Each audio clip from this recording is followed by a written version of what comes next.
저는 진짜 이제 손목이 아파 가지고 그런 글이 올라오더라고요. "아 삐라 이거 일부러 뭐 퇴물돼서 폼 떨어졌는데 핑곗거리 찾는다.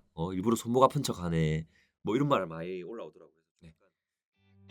안녕하세요. 손브라 장인으로 유명한 오버워치 스트리머, 유튜버 삐라입니다. 반갑습니다. 안녕하세요. 이게 그 키우던 개의 이름인데요. 지금은 이제 무지개 다리를 건넜다 헤어지게 되었는데 개 이름입니다.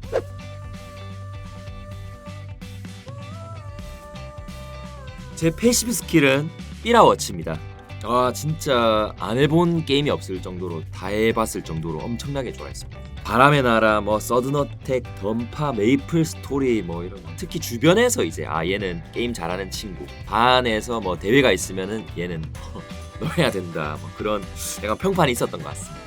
게임 좋아하는 친구들이랑 이제 한번 대회를 나가봐야겠다 했는데 그 시간이 이제 고등학교 야간 자습 시간이었거든요. 야자 시간. 보통 그러면 나가면 안 되잖아요.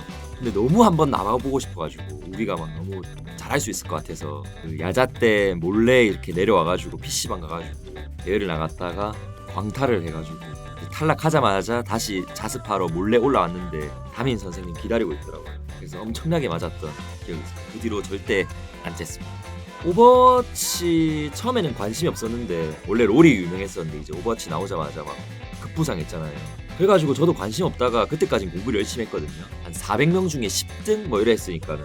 근데 계속 이제 들려오는 거예요. 뭐지 그렇게 재밌나? 나도 한번 해볼까? 이랬는데 돈이 한 4만 원대 되더라고요. 사실 그 돈이 그때는 컸는데 그래도 좀 해봐야겠다 해가지고 돈을 좀 모아서 그렇게 사가지고 했다가 너무 빠져들어가지고 그때는 심지어 경쟁전도 없었는데 빠데만 해도 막 너무 재밌어가지고 1시즌은 제가 기억하기로는 진짜 은장이 별로 없었거든요. 은장이 있으면 막 사람들이 신기해하고 황금 무기가 요즘에는 좀 흔하거든요. 근데 그때는 진짜 몇 명 없을 정도로 했었는데 제가 그때 황금 무기가 1시즌에 있었던 거예요. 근데 오버워치가 이제 나오고 나서 학교를 점점 안 가게 되고 막 시험 공부도 안 하게 되고 막 계속 그냥 오전에 일어나가지고 막 새벽까지 할 정도로 하루에 막 20시간 뭐 열 몇 시간 이렇게 막 할 정도로 진짜 많이 했었는데 그 뒤로 그렇게 이제 망했던 것 같습니다.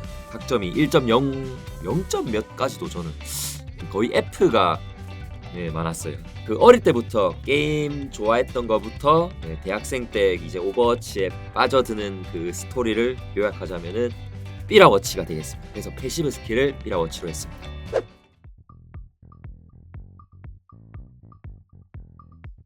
제 첫 번째 스킬은 솜브라 온라인입니다. 아무래도 뭐 다른 사람들이랑 다 똑같은데요. 무슨 이유를 가지고 어떤 캐릭터를 시작하는 거 없거든요. 저도 솜브라가 처음 출시되자마자 한 건 아니에요. 저도 처음에 방송 시작할 때는 자리아 장인이었거든요. 그냥 우연히 이제 솜브라를 하게 됐는데 이게 너무 제 스타일인 거예요. 빠릿빠릿하고 스타일리시하고 막 EMP 막 멋있고 그리고 이제 뭐 해킹하면 남 괴롭힐 수도 있고 뭐 이런 특징들이 저한테 너무 마음에 들어가지고 그렇게 이제 빠져들게 된 것 같습니다. 아무래도 이제 좋은 캐릭터들은 잘하면은 사람들이 그냥 당연하게 여기거든요. 근데 이제 똥캐 가지고 캐리를 하면은 사람들이 좀 특이하게 생각합니다. 와 뭐 저런 캐릭터를 어떻게 저렇게 하지? 그런 게 있어가지고 그런 걸 좀 좋아했던 것 같아요. 4,400점, 4,500점 그래가지고 막 손브라 장인 이미지를 저도 좀 홍보를 했죠. 그리고 다른 사람들도 손브라로 어떻게 점수를 4,500점을 찍지 이래가지고 좀 그때부터 방송이 조금 성장을 한 것 같습니다. 손브라 장인, 뭐 손브라 1위 이렇게 붙이면서 유튜브도 시작하게 되고 여러모로 좀 뜻깊었던 그 시작인 것 같아요. 네, 기분이 좋았죠 그때 진짜로. 손브라로 뭐 초보인 척해서 뭐 일반 유저들 속이는 그런 컨셉 아니면은 유저를 이제 한 명 잡아서 인성질을 해가지고 한 명만 이렇게 노려가지고 적팀을 이제 무너뜨리는 그런 인성질 컨셉. 구독자분들이랑 시청자분들 이렇게 또 도와줄 수 있는 피드백도 해보고 여기서 이제 좀 약간 상충됐는데요. 저 같은 경우는 이제 게임 스타일이 좋아하는 거를 계속 하지만은 그래도 막 연구까지는 하지 않으려고. 다른 장인분들은 그런 분들이 많더라고요. 이제 자기가 이제 어떤 캐릭터를 하면은 연구를 계속 파고들면서 새로운 걸 만들어내고. 근데 저는 그냥 좋아해가지고 시간을 많이 투자할 뿐이지 그렇게까지는 안 하다 보니까는 시청자나 구독자분들은 그런 것들을 원하는데 아무도 제가 좀 해줄 수 없었던 조금 이렇게 해가지고 영상을 올린 거 있긴 합니다. 그래도 부담스러웠다. 그래서 손브라를 시작하게 됐던 계기 뭐 손브라에 대한 이야기라서 큐 스킬을 손브라 온라인으로 한번 해봤습니다.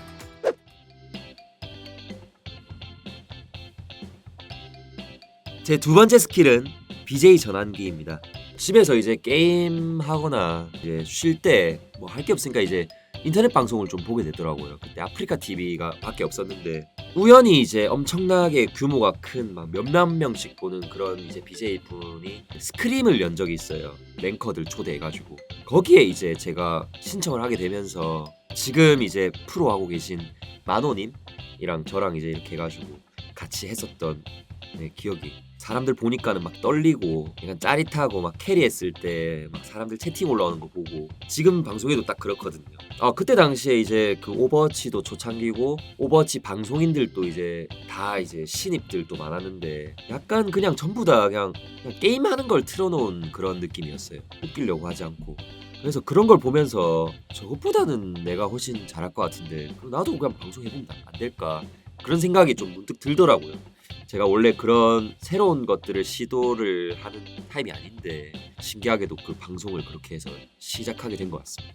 네. 처음 방송 시작을 이제 트위치에서 했었는데 인터넷 방송을 아프리카 TV를 많이 봤었거든요. 아프리카 TV가 좀 자극적이에요. 저도 그거에 재미를 느꼈고 그래서 제가 방송을 할 때도 내가 재미를 느꼈던 걸 그대로 하다 보니까 좀 자극적인 방송을 했어요. 처음인데도 불구하고 사람이 뭐 130명 정도 이렇게 봤던 기억이 있는데 참 신기한 경험이었습니다. 저도 그렇게 기대를 안 했었거든요. 처음에 사람 안 보겠지 이랬는데 아무래도 이게 유지가 안 되더라고요. 방송 아무래도 초반에는 뭐 누가 돈을 쓰기가 참 힘들죠. 그래서 한 달에 뭐 한 2, 3만 원? 뭐 심각하게는 아예 뭐 못 받을 때도 있었던 것 같아요.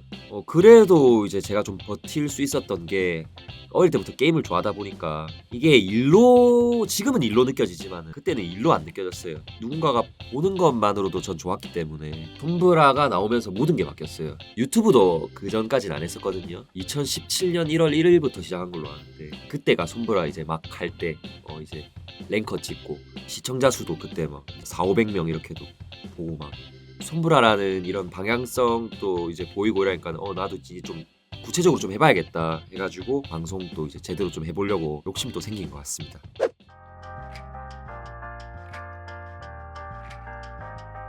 제 궁극기는 EMP입니다. 제가 그 손브라를 많이 하면서 손목에 좀 무리가 가는 캐릭터거든요. 그래서 손목에 EMP를 맞았던 이게 마우스를 많이 움직이는 캐릭터다 보니까 손목이 안 좋아졌어요. 그래서 슬럼프가 왔는데 많이 힘들었죠. 게임이 잘 안 돼가지고.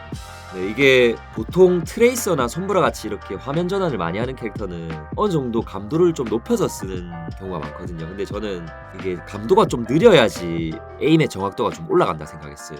그러다 보니까 계속 줄이게 되더라고요. 근데 그 느린 감도를 원래 제대로 쓰려면은 팔을 써야 되는데 저는 손목으로 그걸 계속 했어요. 오버워치 그러니까 부담감도 좀 있었어요. 랭커 장인 시절이다 보니까 게임이 잘 돼야 되는데 그래야 사람들이 보는 이유가 생기는데 게임이 안 되니까 뭐 아무래도 커뮤니티 그 오버워치 커뮤니티에는 이런저런 글 많이 올라오는데 저는 진짜 이제 손목이 아파가지고 사람들은 해석하기 나름이잖아요. 그래서 그런 글이 올라오더라고요. 삐라 이거 일부러 뭐 퇴물돼서 폼 떨어졌는데 핑계거리 찾는다. 일부러 손목 아픈 척하네. 뭐 이런 말 많이 올라오더라고요. 그래서 좀 마음이 좀 아팠죠. 억울하고. 예, 그래가지고 이제 뭐 커뮤니티 같은데 진단서 같은 것도 올리고 막 그랬었죠. 그 전까지는 손브라 실력을 보러 오시는 분들이 많다 보니까는 저는 그냥 게임만 열심히 해서 캐리하는 모습만 보여주면 그게 재미라 생각했어요. 게임에 진짜 집중해서 그거 말고는 없었는데 게임 실력으로는 재미를 줄 수가 없는 거예요. 그래서 그때부터 이제 좀 사람들을 웃겨야겠다, 전환을 해야겠다는 필요성도 좀 느꼈고요. 오버워치 그 스트리머 유튜버로서 다양한 시도도 해봐야 되는데 손브라 장인이 고맙긴 하지만 나름 또 족쇄도 되더라고요. 그래서 손브라가 아닌 이제 삐라라는 걸 좀 보여주고 싶었습니다. 요즘에는 이제 뭐 어떤 재밌는 상황들 나오거나 뭐 팀원들이랑 이렇게 드립 치면서 웃긴 상황도 주려고 하고 그냥 개그맨의 마인드로 방송을 하고 있는 것 같습니다. 예, 아무래도 이제 예전에는 부담감이 좀 있었거든요. 이제는 뭔가 그냥 방송을 켜서 시청자분들이랑 이렇게 논다는 생각, 소통하면서 옛날에는 손브라 방송을 안 하고 다른 캐릭터를 한다면 사람들이 안 봤거든요. 근데 요즘에는 뭐 그런 거 이제 구애받지는 않는 것 같습니다. 모든 유튜버들이 꿈꾸듯이 종합 게임을 하고 싶죠. 그래도 저는 오버워치라는 게임을 좋아해가지고 된다면 계속 하고 싶습니다. 그래서 오버워치가 좀 잘 나갔으면 좋겠어요. 네.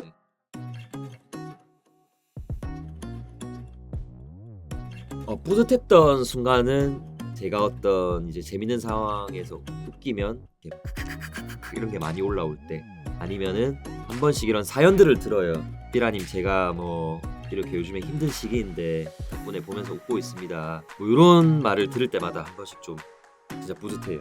열심히 해야 되겠다는 생각도 들고. 저는 처음에 그 MCN 이런 거 필요 없다 생각했거든요. 혼자 이렇게 장기간 좀 했었는데 진짜 근데 이렇게 많이 챙겨주시고, 다른 이제 동료 유튜버들도 많고 아지트라는 그런 앱에 거기에 뭐 질문해도 알려주시고, 정말 저에게는 좀 좋은 선택이었던 것 같습니다. 여기까지 저에 대해서 이렇게 소개를 좀 많이 해봤는데요. 트위치랑 유튜브에서 오후 10시에 방송을 하고 진짜 엄청나게 이제 재밌는 장면들을 열심히 편집해가지고 지루함 없게끔 이렇게 항상 영상을 올리거든요. 관심을 가져주셨으면 좋겠고 삐라 캐릭터 많이 사랑해 주시길 바랍니다. 감사합니다.